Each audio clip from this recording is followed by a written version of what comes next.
Hallo allerseits und willkommen zur Bausatzbesprechung dieses Figurensatzes von Mini-Art im Maßstab 1:35, der 2 deutsche Soldaten beinhaltet, die gerade mit Lackierungsarbeiten beschäftigt sind. Mini-Art versorgt uns Modellbauer fleißig mit allerlei Zubehörsätzen, unter anderem eben auch viele Figuren, die dieses Jahr eben neu erschienen sind, und das reiht sich hier nahtlos ein. Es gibt zum Beispiel auch ein Set mit 2 Soldaten, die gerade bei Schweißarbeiten sind. Es gibt diverse Sätze mit anderen Werkstattzubehör. Da passt das, glaube ich, ganz gut dazu und ist auch ein Thema, was viele Modellbauer ganz gut brauchen können.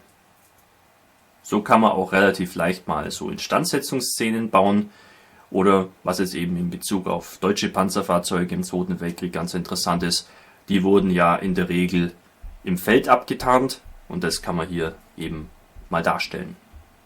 Auf der Rückseite der Schachtel haben wir die Bau- und Bemalungsanleitung, wobei sich die Bauanleitung hauptsächlich auf das Zubehör bezieht. Ja, wie die Figuren montiert werden, sollte eigentlich klar sein.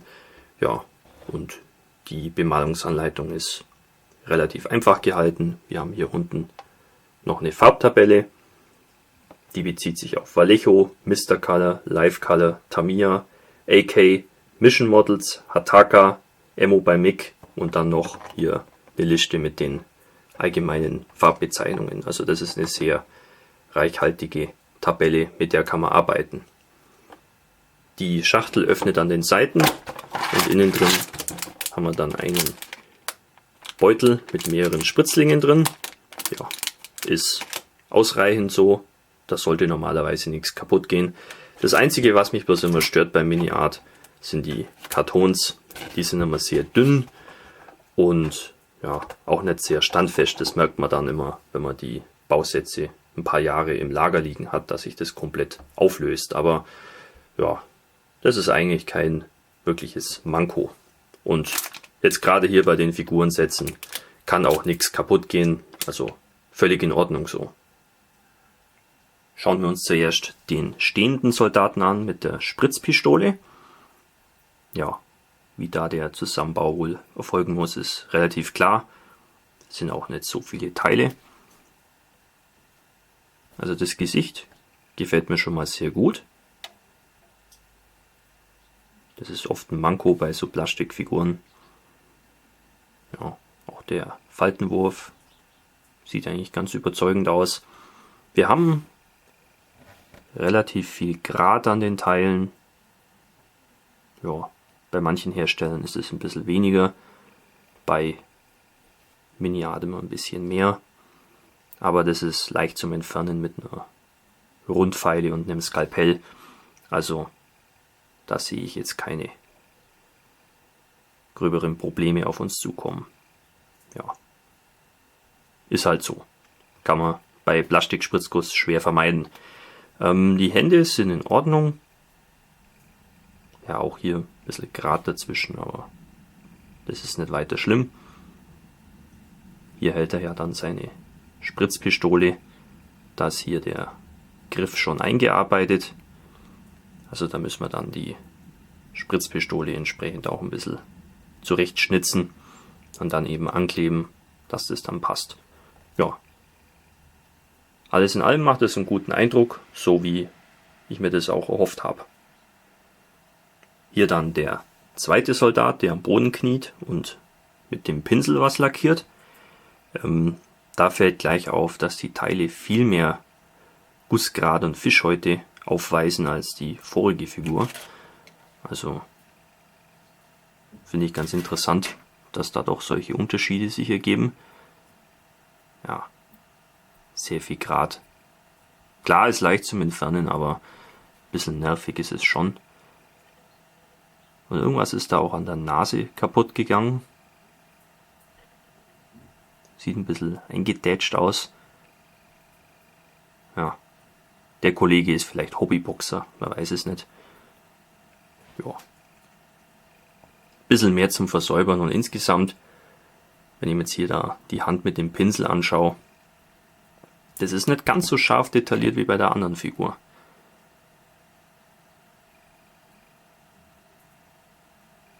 Aber das ist bei Mini-Art mir schon öfter aufgefallen.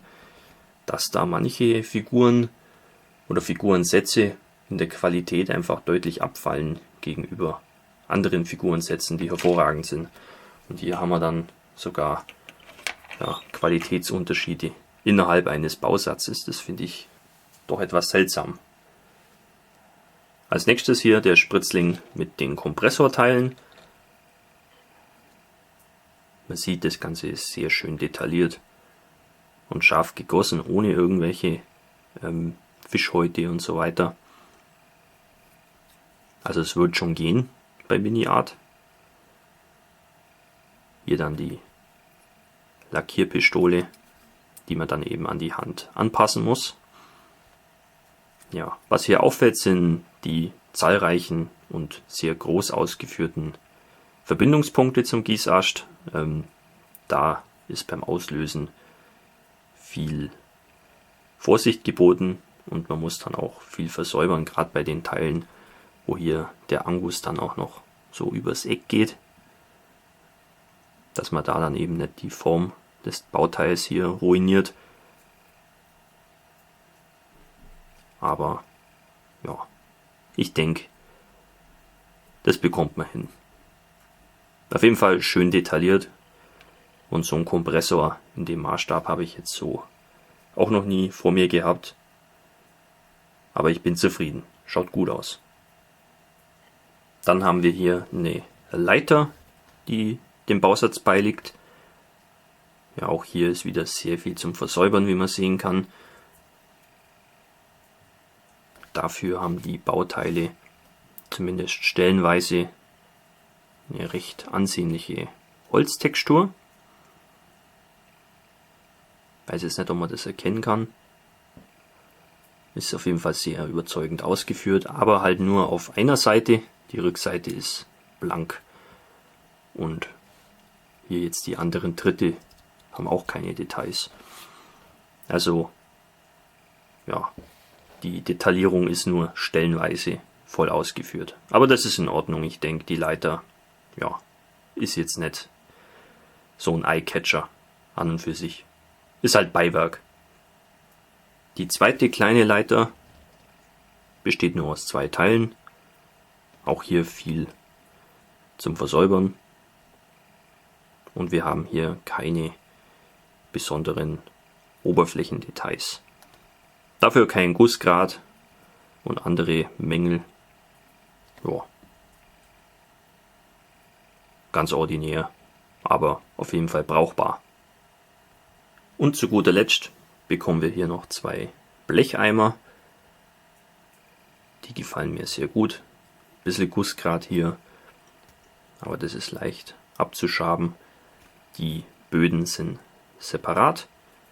Henkel liegen keine bei, aber die kann man sich ja leicht aus Draht selber biegen.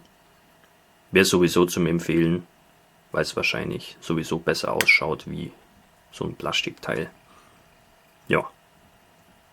Schönes Zubehör, alles in allem. Kann man gut brauchen. Die Eimer kann man ja auch für alles Mögliche verwenden. Ich habe auch bisher nur selten gute Eimer in dem Maßstab gesehen. Manchmal bekommt man die aus Foto-Ads, aber das ist auch von der Verarbeitung her jetzt nicht so ganz einfach. Ja, die anderen Plastikteile sehen dann meistens sehr klobig aus. Die hier sind für meinen Geschmack auf jeden Fall fein genug ausgeführt und machen sich bestimmt gut. Alles in allem ist es ein gut gemachtes Figurenset mit ausreichend viel Zubehör mit dabei. Wobei ich sagen muss, dass ja, so ein richtiges Feuerwerk hat jetzt Mini-Art hier nicht abgefackelt. Ja, die Teile sind okay, aber es ist jetzt doch ein bisschen auch ordinär an manchen Stellen. Also, ja, ist halt einfach nur Beiwerk. Es ist jetzt nicht irgendwie ein Bausatz oder ein Figurensatz, der irgendwie ein Zentrum von dem Diorama bilden kann, wo jeder sagt, wow, super. Also da müsste man dann auf jeden Fall noch viel mehr Arbeit reinstecken. Trotzdem finde ich, dass das Set die Erwartungen im Prinzip erfüllt. Bei Mini-Art sind ja viele Leute sowieso ein bisschen vorsichtig, was Figuren angeht, weil es da eben Figurensätze gibt, die ziemlich grottig sind. Dafür gibt es aber auch Figurensätze von denen, die sehr schön sind. Und der hier ist auf jeden Fall auf der schöneren Seite. Man muss nur aufpassen, wenn man ein bisschen Geld sparen will, wo man den Bausatz kauft. Die Preise schwanken da ziemlich stark, musste ich feststellen. Man bekommt den so ab 10 Euro, manchmal auch für 9 Euro, was auf jeden Fall ein sehr guter Preis ist. Ich habe den Bausatz im Laden gekauft für 14 Euro. Ist jetzt vielleicht ein bisschen teuer für das Gebotene, aber mir ging es jetzt da auch ein bisschen drum, natürlich den Modellbauladen zu unterstützen, gerade in der Corona-Krise, die wir eben gerade haben, dass die eben auch ein bisschen leben können. Von dem her ist das, glaube ich, okay.